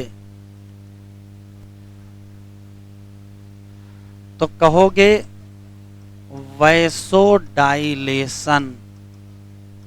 ब्लड वेसल को क्या करेगा, डायलेट करेगा, डायलेट वेसल। और बेटा एक काम और करता, बताओगे, जिन लोगों से बीपी बढ़ रहा है उनसे कहो अब ना बढ़ाएं। भाई बीपी बढ़ रहा है और बीपी बढ़ाने वाले लोग और बढ़ाए जा रहे हैं और बढ़ाए जा रहे हैं, तो क्या है, घटा पाएगा, नहीं घटा पाएगा। तो सबसे पहले दौड़ के जाएगा किडनी के पास और कहेगा भैया अपनी रेनिन एंजियोटेंसिन मैकेनिज्म से कहो 2-4 दिन आराम करें, कम काम करें, तो सप्रेस करेगा क्या,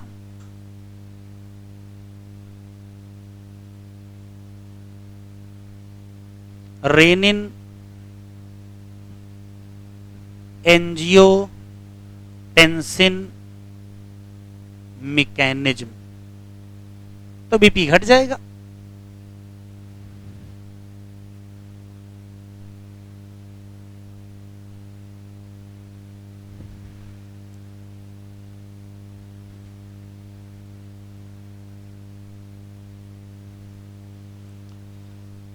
अगला है हार्मोन ऑफ किडनी। किडनी का तो टोटल पता है, क्या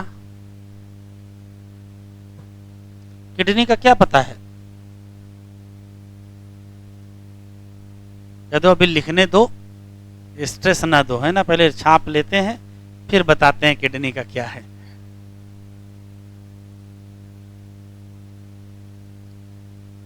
बताओ किडनी का, तो जब कभी क्या होता है, GFR कम होता है तो किडनी में जक्स्टाग्लोमेरुलर अपरेटस है, वहां पाई जाती है जक्स्टाग्लोमेरुलर सेल। कौन सा हार्मोन, रेनिन, क्या कराएगा, ब्लास्ट करा देगा। ऐसा ना कहो भैया, क्या करा देगा, तो ये बीपी बढ़ा देगा। कैसे, रेनिन एंजियोटेंसिन मैकेनिज्म, और वो डिटेल में हम लोग वहां पढ़ चुके हैं तो दोबारा नहीं लिखना है। यहां एक और हार्मोन निकलेगा इरिथ्रोजेनिन, जो आरबीसी का प्रोडक्शन बढ़ा देगा। लिखो, हार्मोन ऑफ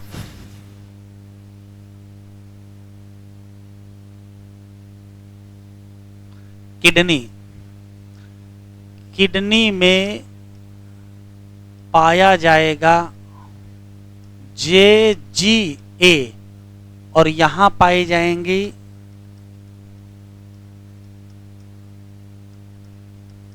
लिखते चलें, सब रिवीजन हो रहा है, जक्स्टाग्लोमेरुलर सेल, और यहां से 2 हार्मोन निकलेंगे,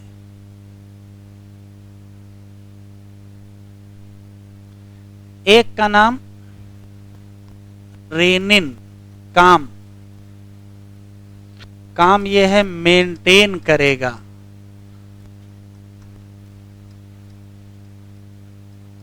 किसको, GFR। कैसे मेंटेन करेगा यहां नहीं पढ़ना है, लेकिन यहां एक हार्मोन और निकलेगा,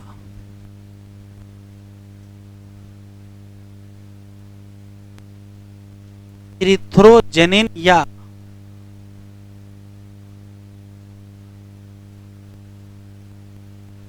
इरिथ्रोपोइटिन। यहीं से पता चल रहा है, इरिथ्रो मतलब आरबीसी और जेनिन मतलब बनाना, तो ये क्या करेगा,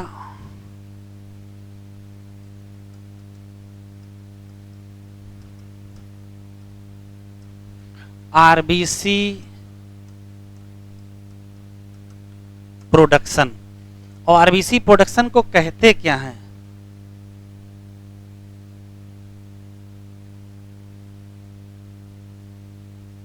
इरिथ्रोपोइसिस कहते हैं।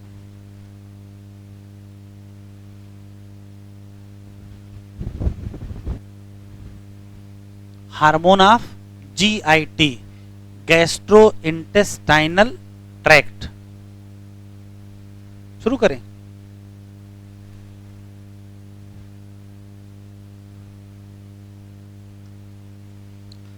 लिखेंगे नहीं, सुने।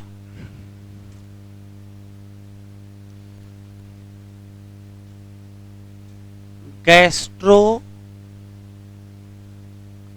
इंटेस्टाइनल ट्रैक्ट, जैसे मान लेते ये GIT है, ये बक्कल कैविटी, ये फेरिंग्स, ये इसोफाइगस, ये स्टमक, ये इंटेस्टाइन। तो होता क्या है कि जो गैस्ट्रो इंटेस्टाइनल ट्रैक्ट की म्यूकोसा है, इस पर यहां वहां बहुत सारी एंडोक्राइन सेल पाई जाती हैं। तो ये है endocrine cell,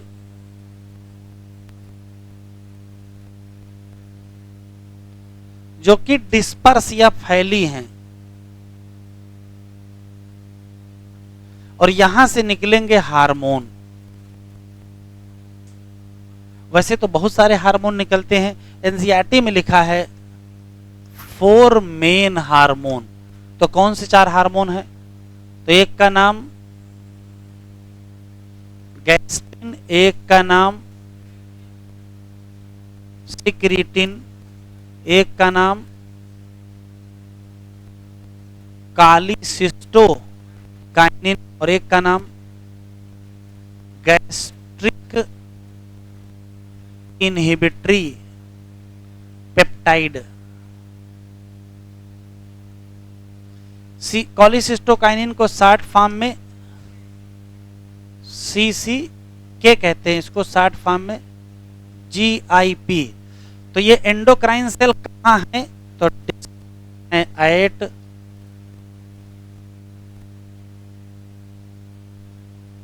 mucosa of GIT। हमको चारों हार्मोन के बारे में पढ़ना है कि गैस्ट्रिन क्या करेगा, सिक्रीटिन क्या करेगा, कॉलीसिस्टोकाइनिन क्या करेगा, और GIP क्या करेगा।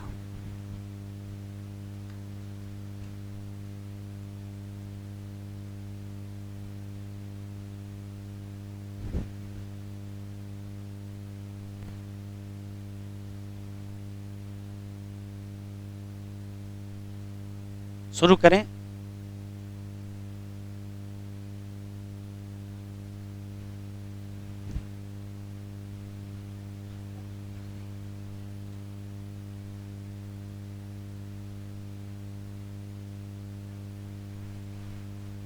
बन गया।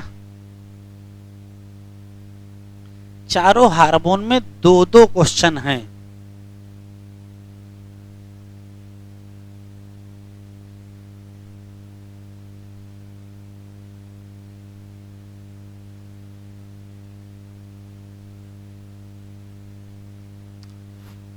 चारों हार्मोन किस क्रम में निकलते हैं और क्या काम करते हैं, ये आप समझें।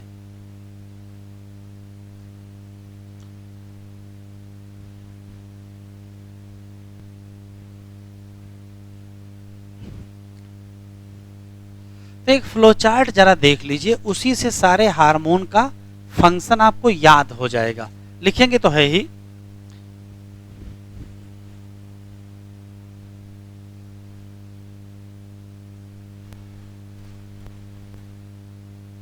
देखो इधर, अब लिखेंगे नहीं, सिर्फ सुनेंगे। जैसे मान लेते हैं कि ये बक्कल कैविटी, ये फेरिंग्स, ये स्टमक, ये इंटेस्टाइन,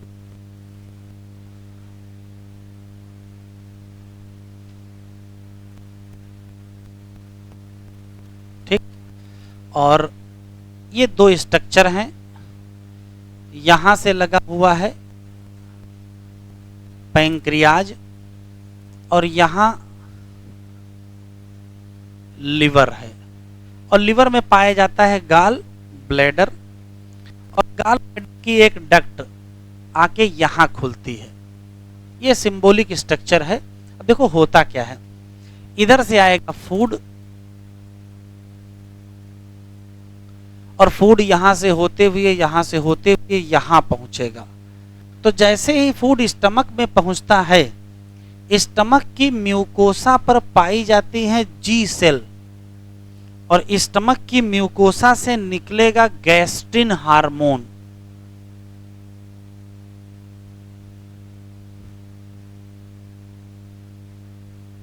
और गैस्ट्रिन हार्मोन निकल के ये स्टमक पे ही काम करेगा, वहीं से निकलेगा वहीं काम करेगा। कहां काम करेगा? तो ये काम करेगा गैस्ट्रिक ग्लैंड पर।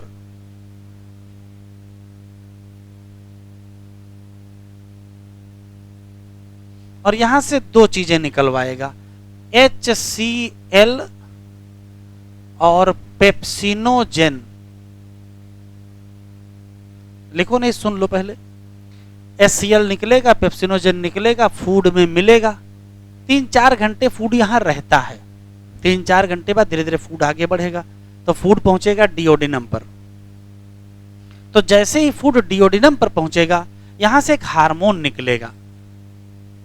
डिओडिनम की म्यूकोसा से एक हार्मोन निकलेगा, और इस हार्मोन का नाम सीक्रीटिन है। सीक्रीटिन जाएगा पैंक्रियाज के पास, और पैंक्रियाज से कहेगा कि आप निकालो दो चीजें, वाटर एंड बाइकार्बोनेट आयन। क्यों? तो देखो ध्यान से, जो यहां से यहां फूड आया है उसमें HCl मिला है, उसका एसिडिक नेचर हो गया है। अगर चाहते हो कि यहां डाइजेशन हो, तो आने वाले फूड के एसिड को न्यूट्रलाइज करना पड़ेगा। तो कौन न्यूट्रलाइज करेगा? Bicarbonate ion. तो सीक्रेटिन हार्मोन पैंक्रियाज के एक्सोक्राइन से, वाटर एंड बाइकार्बोनेट कहां से? From exocrine pancreas. बात खत्म। तब तक सूचना पहुंच जाएगी किसको? लिवर को, और फिर से पैंक्रियाज को। तो यहीं से एक हार्मोन और निकलेगा, यहीं से एक हार्मोन और निकलेगा जिसका नाम है CCK, मतलब कॉलीसिस्टोकाइनिन। और ये दो जगह जाएगा, गाल ब्लैडर को भी जाएगा और पैंक्रियाज को भी जाएगा। तो ये क्या कराएगा? गाल ब्लैडर से कहेगा कि आप निकालिए बाइल, एक बात। और ये पैंक्रियाज से कहेगा निकालिए पैनक्रियाटिक एंजाइम। तो CCK कहां काम करेगा? दो जगह। कहां कहां? तो कहोगे ये पैंक्रियाज पे भी काम करेगा और ये गाल ब्लैडर पे काम करेगा। अच्छा, एक और बात हो गई है क्या? फूड यहां से यहां पहुंच चुका है, तो बताओ यहां अब HCl और पेप्सिनोजेन निकलना चाहिए? अब नहीं निकलना चाहिए, काम खत्म हो गया। इसी नाते यहीं से एक हार्मोन और निकलेगा, इसी डिओडिनम की म्यूकोसा से एक हार्मोन और निकलेगा जिसका नाम है GIP। और ये दौड़ के जाएगा कहां? कहां से पहुंच जाए इसको हम? यहां से पहुंच जाएगा,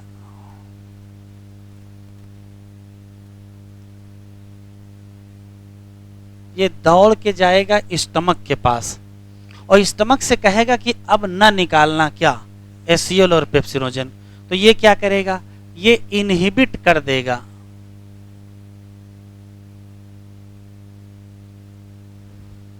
गैस्ट्रिक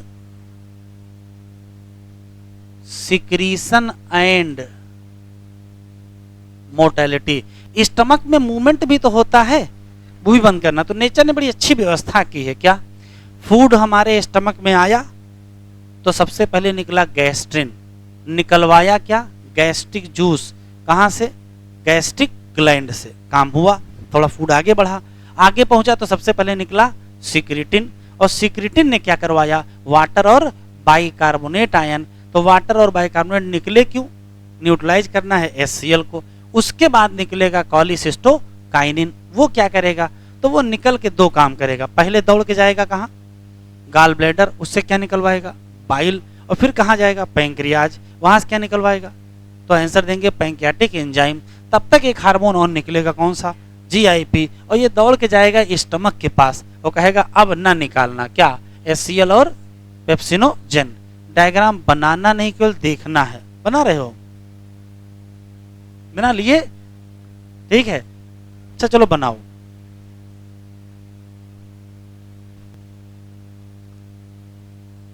तो एक एक करके लिखना है। पहला कौन लिखेंगे, सिक्रिटिन, फिर कोलिसिस्टोकाइनिन, फिर नहीं, पहले लिखेंगे सिक्रिटिन, फिर लिखेंगे, नहीं, पहले गैस्ट्रिन, फिर सिक्रिटिन, फिर कोलिसिस्टोकाइनिन, और फिर जीआईपी। लिख लीजिए हमारे साथ। अगर डायग्राम बनाना होगा कॉपी में तो इतनी जगह छोड़ दीजिएगा। लिखिए,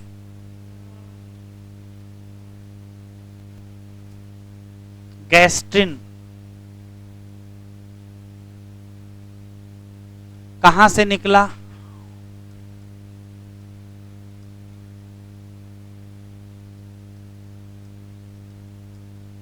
स्टमक की म्यूकोसा से निकला, और उसमें कहां से, जी सेल से। कहां एक्ट किया,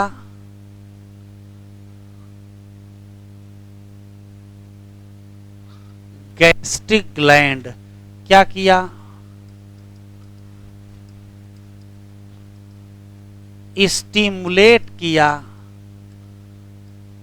सिक्रीशन, किसका, एचसीएल और पेप्सिनोजेन। दूसरा हार्मोन सिक्रिटिन, कहां से निकला, सिक्रीटेड फ्रॉम डियोडिनम म्यूकोसा। और क्या काम किया, एक्ट ऑन एक्सोक्राइन पैंक्रियाज, क्या निकलवाया,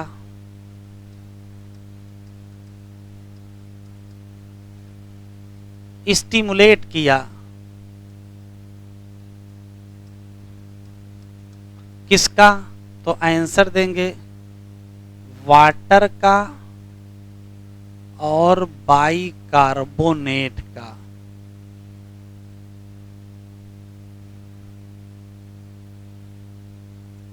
तीसरा हार्मोन सीसीके, कहां से निकला,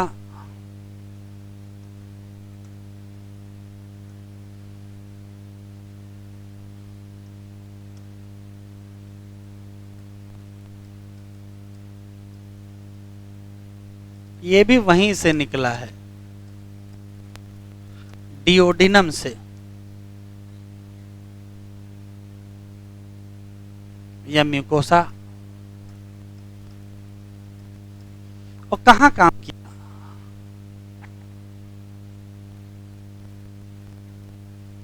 जगह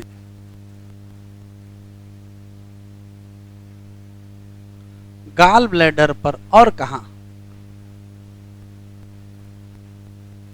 पैंक्रियाज। और गाल ब्लैडर से क्या निकल पाया, बाइल, और पैंक्रियाज से क्या निकलवाया,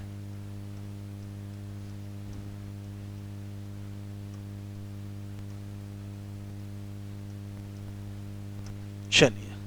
चौथा जीआईपी,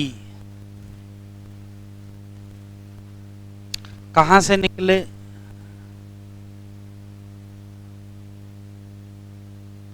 ये भी डियोडिनम से ही निकलते हैं। काम कहां करेंगे,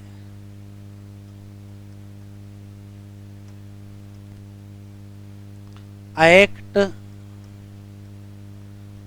ऑन स्टमक, और क्या करेंगे, सप्रेस करेंगे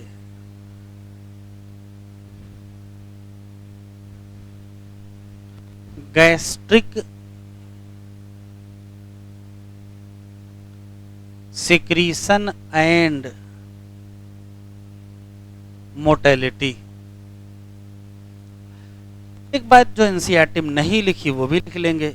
ये जो जीआईपी है ये स्टिमुलेट करेगा इंडोक्राइन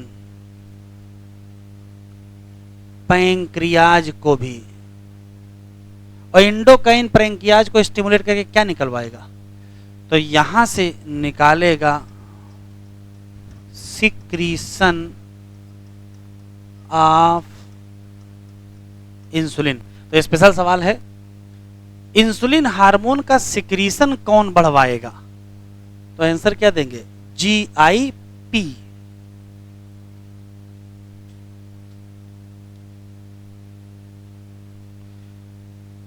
एनसीईआरटी में एक बहुत विशेष बात लिखी है तो उसको नोट में लिख लेंगे।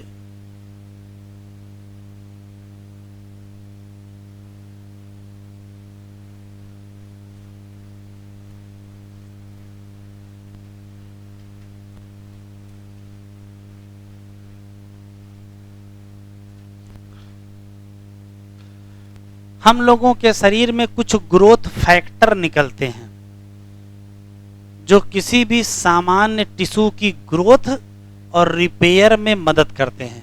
सबसे कमाल की बात यह है कि ये एंडोक्राइन से नहीं निकलते हैं, नॉन एंडोक्राइन से निकलते हैं। तो 2 लाइनें लिखना है।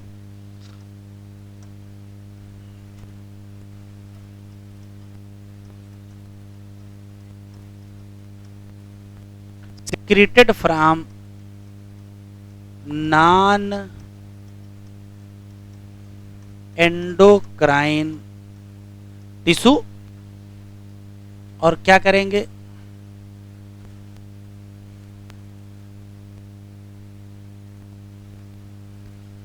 नॉर्मल ग्रोथ, रिपेयर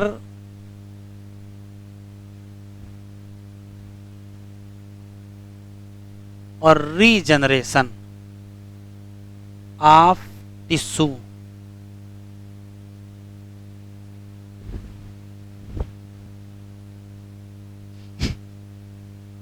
लिख लिया।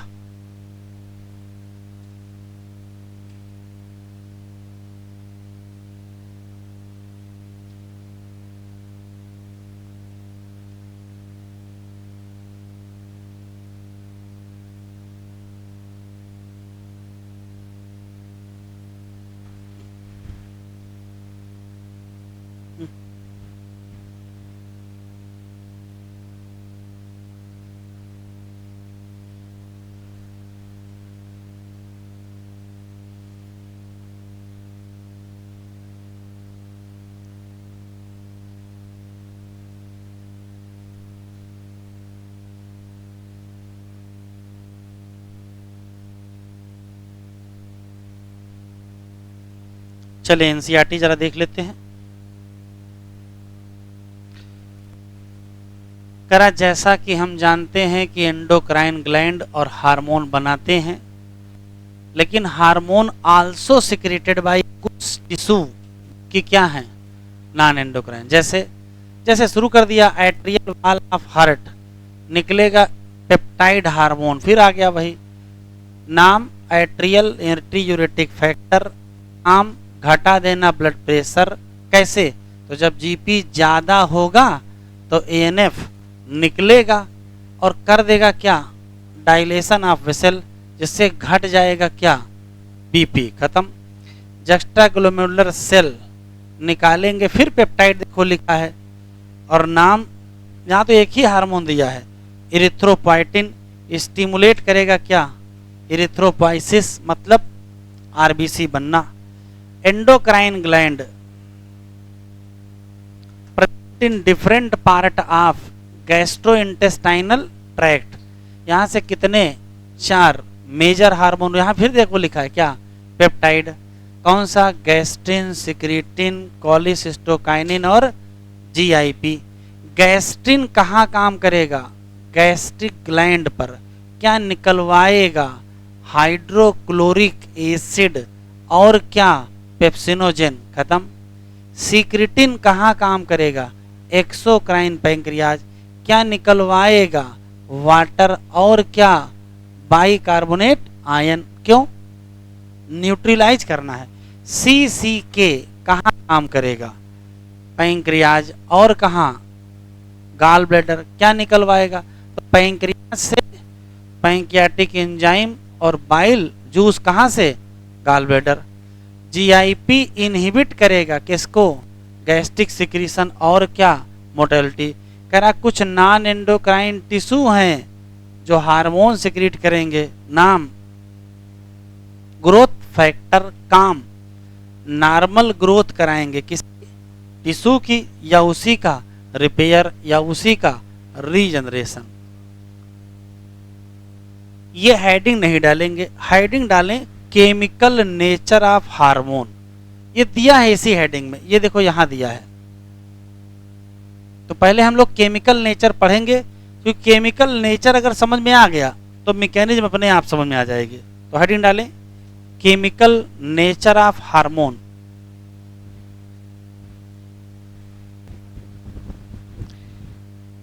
Chemical nature wise hormone 4 category के होते हैं। Peptide hormone, steroid hormone, catecholamine और आइडोथायरोनिन।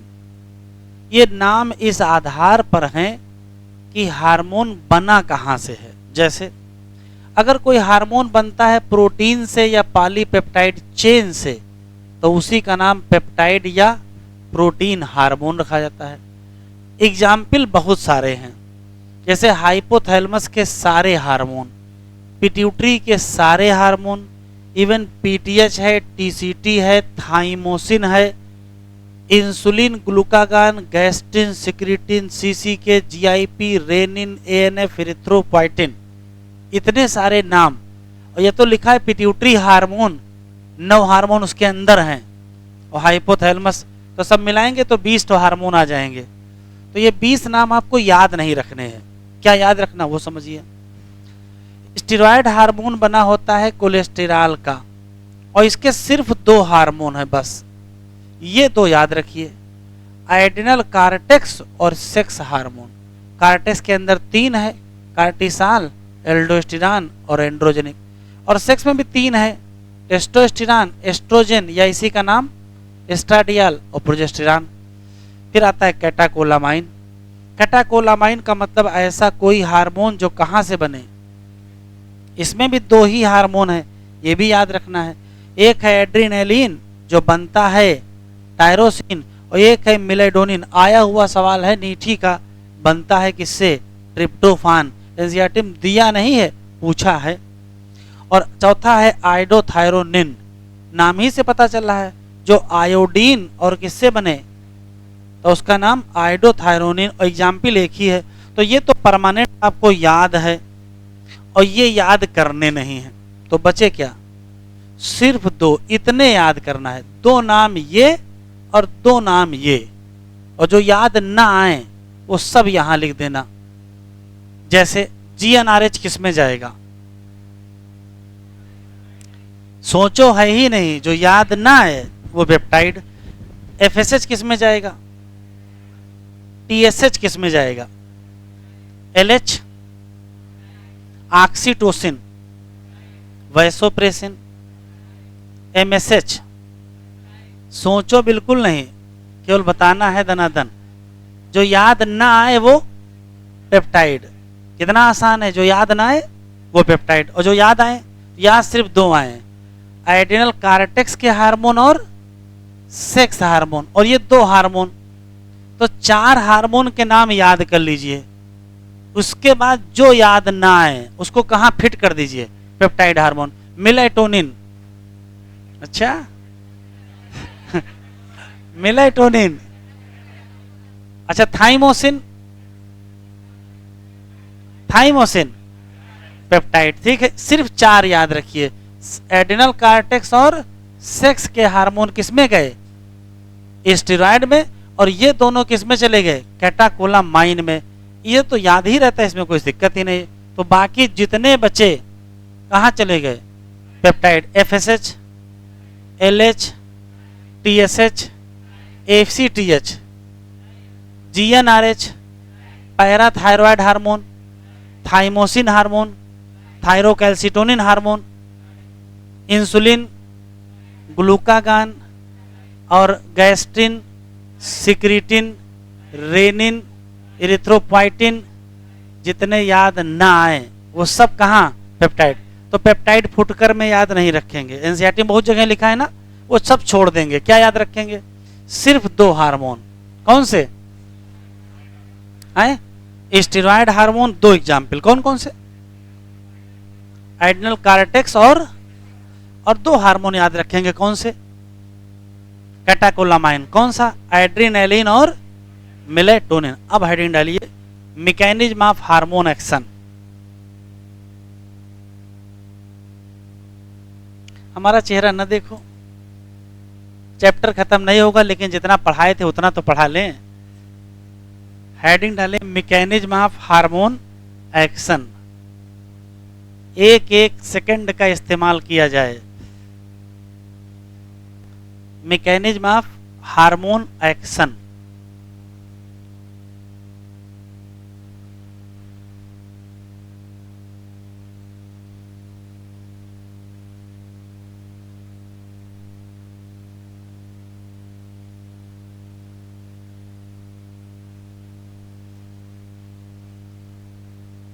सिर्फ एक लाइन का कॉन्सेप्ट है। किसी भी एंडोक्राइन ग्लैंड से जो हार्मोन निकलेगा वो ब्लड में जाएगा, और ब्लड में जाने के बाद अपने टारगेट आर्गन पे काम करेगा। एग्जाम्पल समझ में आएगा। पिट्यूटरी से निकला LH और काम किया ओवरी। कहाँ पिट्यूटरी है, कहाँ ओवरी है? क्या LH हार्मोन के आंखें हैं कि ये ओवरी है, यही काम करना है, बगल में और कहीं काम नहीं करना है? तो अपने ही आर्गन पे क्यों से काम करते, कहीं और क्यों नहीं करने लगते हैं? तो सभी हार्मोन का एक स्पेसिफिक क्या होता है, रिसेप्टर होता है। वो रिसेप्टर जहां मिलेगा, पिट्यूटरी से निकला LH चला गया ब्लड में और पूरी बॉडी में चक्कर लगा रहा है और कह रहा है जहां रिसेप्टर मिलेगा वहीं काम करेंगे। ओरी पे मिला वहीं काम किया। तो सभी हार्मोन का अपना क्या होता है, एक रिसेप्टर होता है, वो एक स्पेसिफिक आर्गन पर होता है और वहीं पर वो क्या करता है, काम करता है। एक लाइन लिख लीजिए,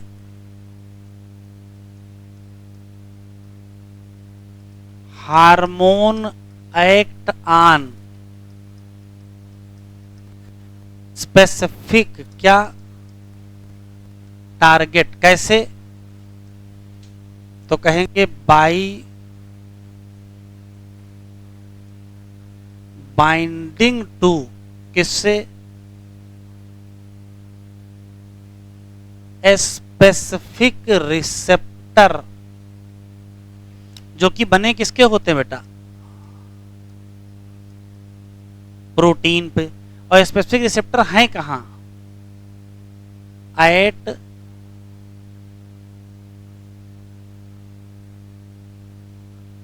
स्पेसिफिक आर्गन। तो स्पेसिफिक आर्गन पर स्पेसिफिक रिसेप्टर है और वहीं जाएंगे, जुड़ेंगे और अपना काम करेंगे।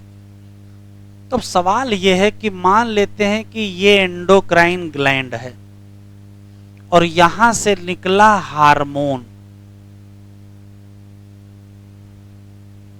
और चला गया ब्लड में।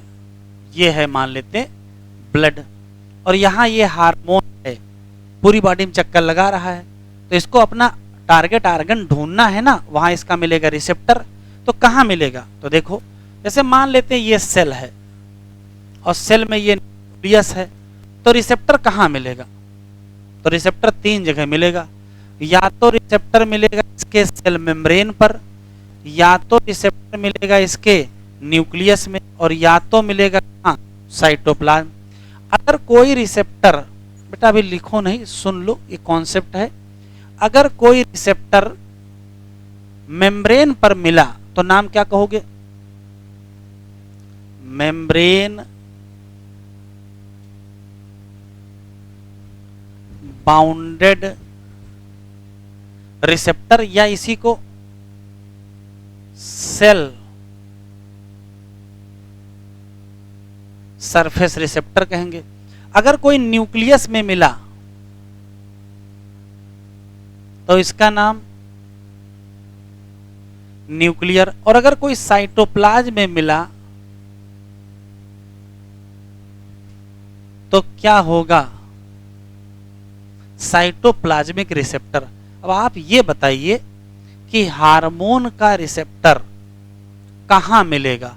सरफेस पे मिलेगा कि न्यूक्लियस में मिलेगा कि साइटोप्लाज्म मिलेगा? ये कैसे तय होगा? तो देखो कैसे तय होगा, यही रियल में कॉन्सेप्ट है। ऐसा कोई भी हार्मोन जो सेल मेम्ब्रेन को पार ना कर पाए, उसका रिसेप्टर कहां मिलेगा? मेम्ब्रेन पर मिलेगा। और जो मेम्ब्रेन को पार कर जाए उसका अंदर मिलेगा। और अंदर कहां मिलेगा? न्यूक्लियस में या साइटोप्लाज्म में? न्यूक्लियस और साइटोप्लाज्म के जो रिसेप्टर होते हैं इनको कहते हैं इंट्रा सेलुलर रिसेप्टर। अब आपको सिर्फ इतना बताना है, जितने पीछे हार्मोन पढ़ के आए हो इसमें से किस हार्मोन का रिसेप्टर ये है, किस हार्मोन का रिसेप्टर ये है, और किस हार्मोन का रिसेप्टर ये है, बस। तो देखो, मेम्ब्रेन बाउंडेड रिसेप्टर दो लोगों के हैं, प्रोटीन हार्मोन और एड्रीनलिन। और न्यूक्लियर रिसेप्टर केवल एक का है,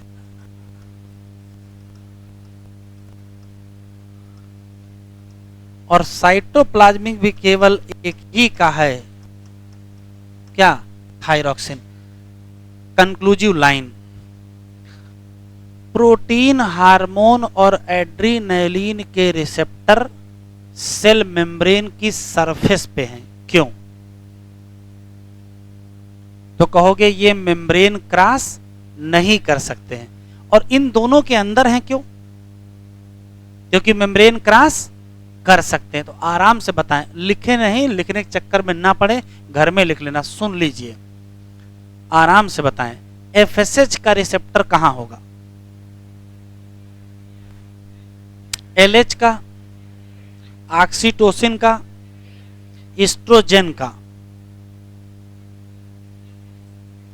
एस्ट्रोजन का न्यूक्लियस, प्रोजेस्टेरॉन का, थायरॉक्सिन का, जीएनआरएच का, जीएनआरएच का। ऐसे बहुत बार सवाल आए हैं, 4 हार्मोन के नाम देता है और पूछता है कि इसका रिसेप्टर कहां है। तो कैसे बताओगे? रिसेप्टर आप तभी बता पाओगे जब आपको केमिकल नेचर याद होगा।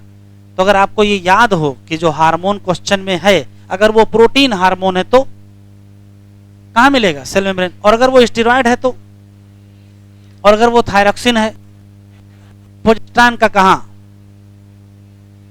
प्रोजेस्टेरॉन का कहां? अच्छा, एमएसएच का कहां? अच्छा, थाइमोसिन का कहां? थाइमोसिन का कहां? मेम्ब्रेन पर। जीएनआरएच का कहां? ग्रोथ हार्मोन का कहां? याद हो गया। 2 लाइनें लिखनी है, इतना लिखो, और केवल 2 लाइनें।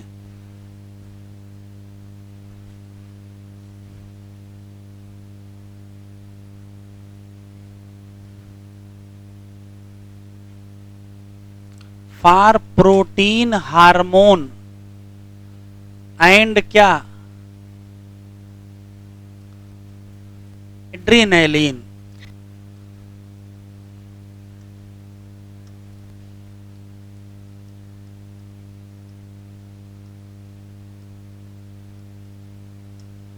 हार्मोन रिसेप्टर एट कहां?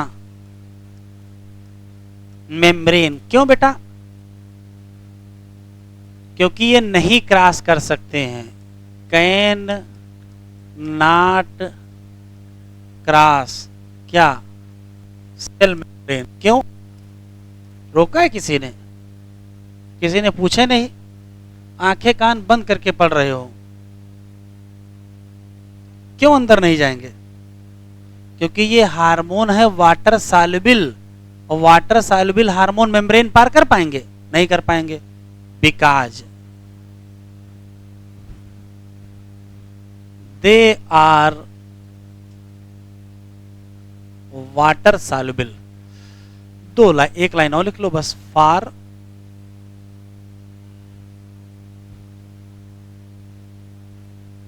स्टीरॉयड हार्मोन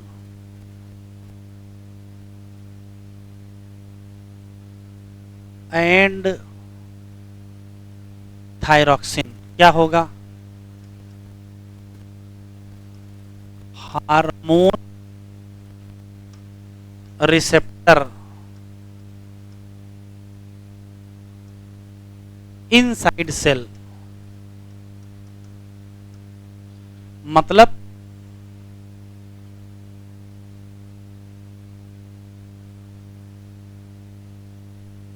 इंट्रासेलुलर रिसेप्टर, इसमें से ज्यादातर न्यूक्लियर होते हैं। क्यों? ये इंटर आएंगे,